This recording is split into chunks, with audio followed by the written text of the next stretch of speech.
40 minutes on the dot. Yeah, look at that. That's impressive, yeah. Yeah. Yeah, sure, you betcha. I think I avoided a cough the I entire. never heard a cough the entire time. I coughed. It was incredible. Switched it, but I think I didn't miss any of them.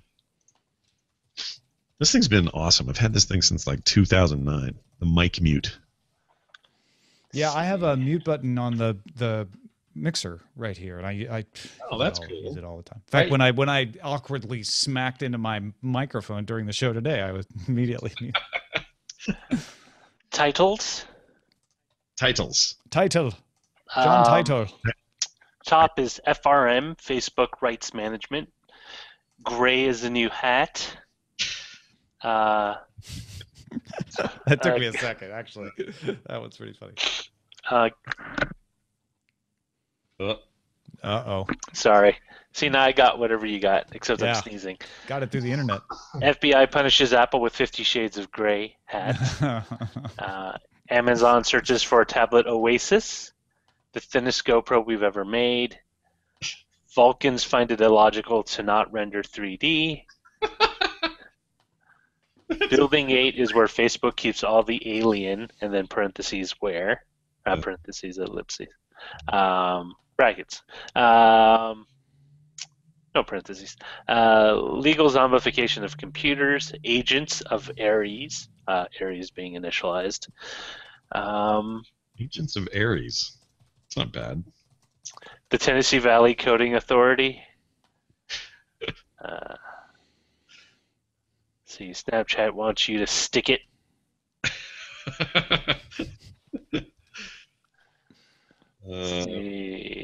There's one that says X checkbox and that says Utah connection. Yeah.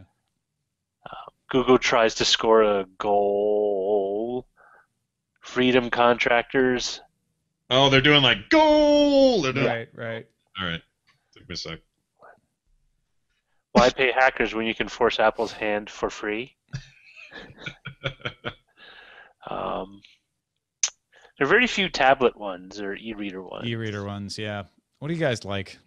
I don't know. ADD, Amazon dedicated device.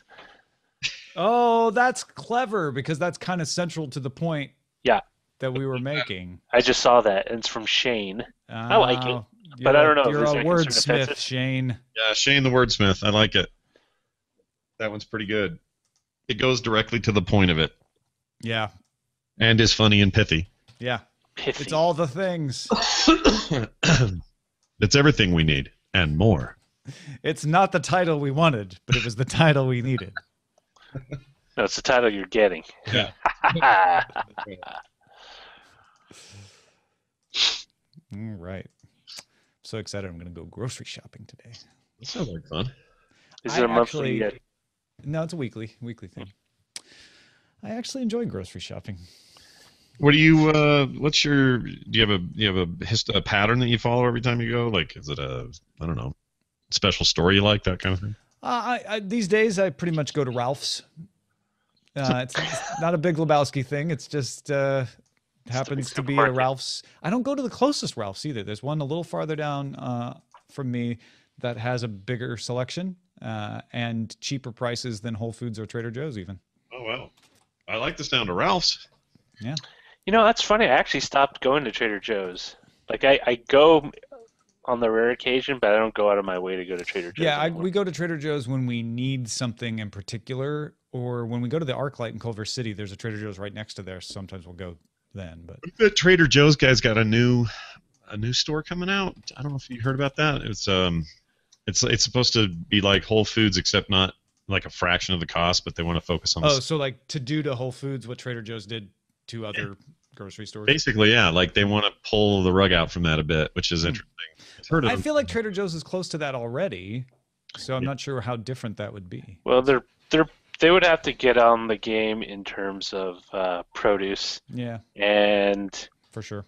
Probably getting more. So this is the one thing Trader Joe's doesn't do as well as Whole Foods, and that is having an in-house bakery slash place where they make food, hot food, ready available for customers. Big Jim says, I go Krogering, And I just wanted to point out, and I did in the chat room, Ralph's is Kroger.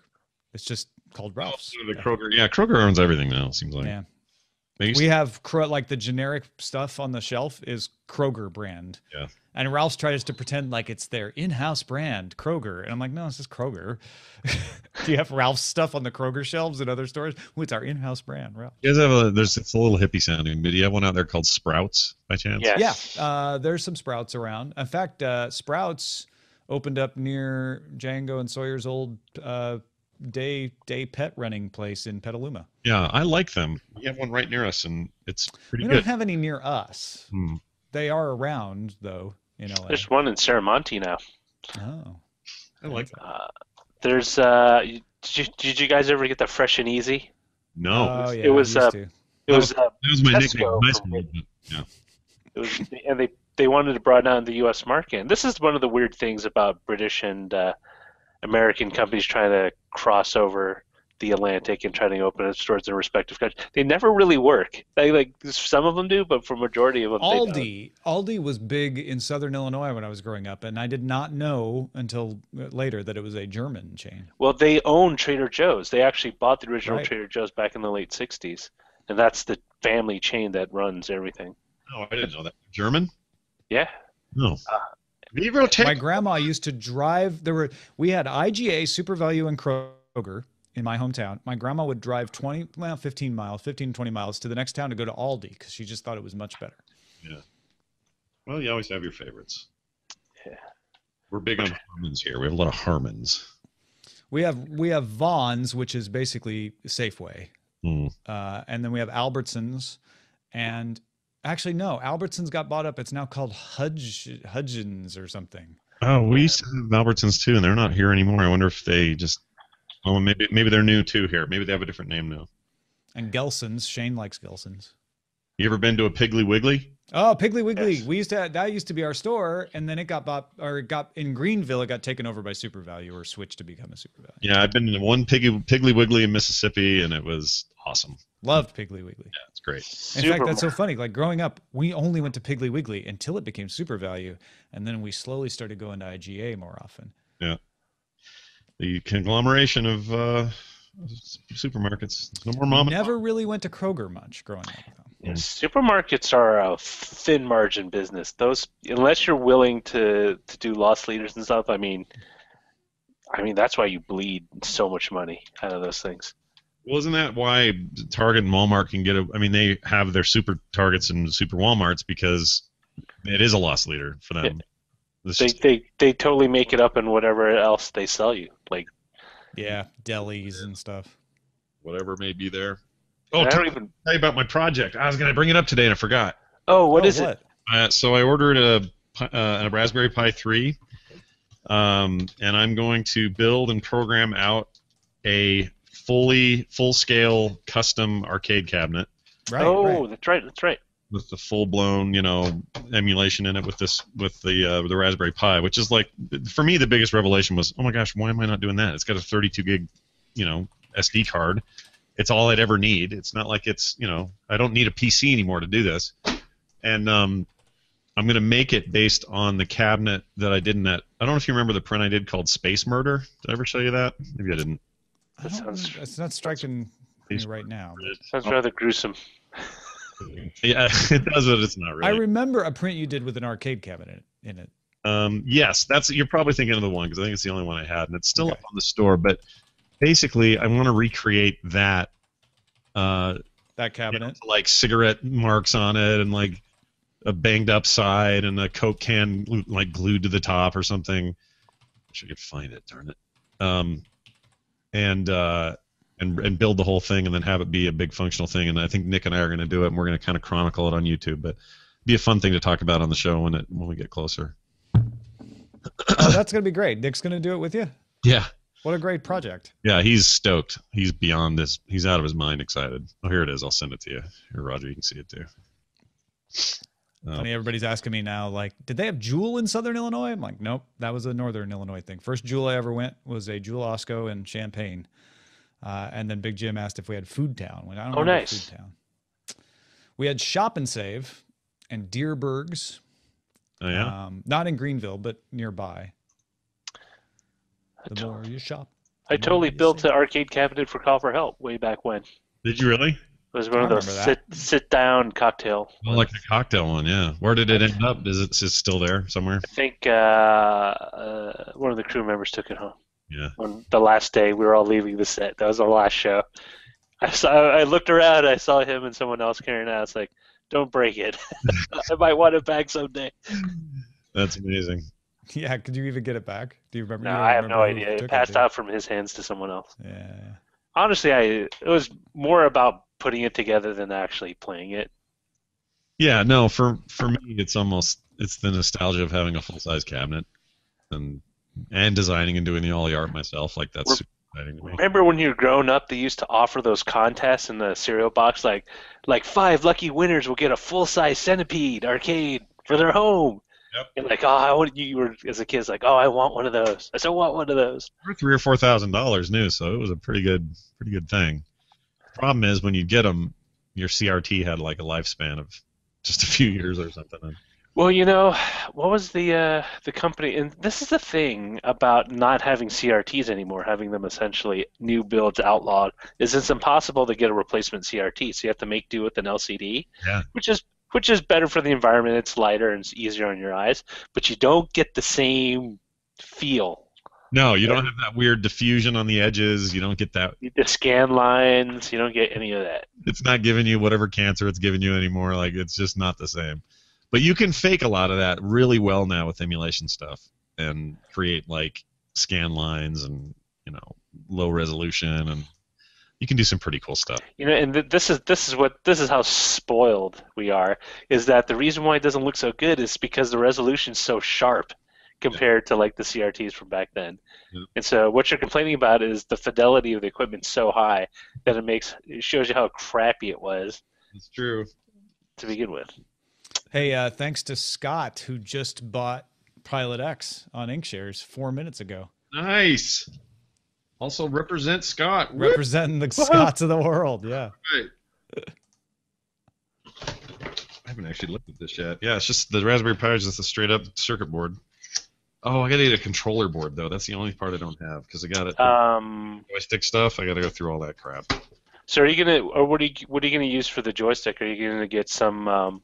I'm gonna buy some plungers and sticks and stuff, but I'm still kind of in the shopping mode for what's the best stuff to get or where to get it. If you're doing any fighting games or anything, you definitely want to go with the stuff that they use for Street Fighter sticks. Yeah. Like the what is that? Oh, crap. I used to know all this because I was actually considering buying.